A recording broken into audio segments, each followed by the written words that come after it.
Welcome to Kenton's videos. Enjoy the video. You start by fixing how you hold and approach the ball. Place the ball slightly forward and set a neutral grip so the club face tracks square. Once done, initiate the takeaway with a controlled hinge of the wrists, not a casty slap, so the club loads. Make sure to maintain light grip pressure. Tight hands force early release.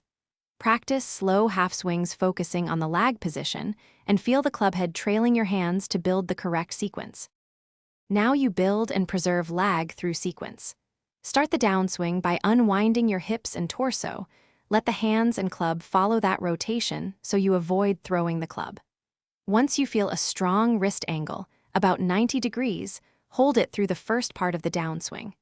Use a towel under your lead armpit drill to keep connection and prevent an early hand cast. Repeat slow swings with this sequencing until finish by learning the proper release and checking results. You should allow the club to release late. Hands lead briefly and the club head accelerates through impact, producing a descending, square strike. Once done, verify with video or impact tape to ensure face contact is centered. If you still cast, make simple fixes. Shorten the backswing and exaggerate hip rotation on the downswing to reinforce timing. Finally, practice with progressive speeds. Slow to fast builds consistency and kills the cast habit.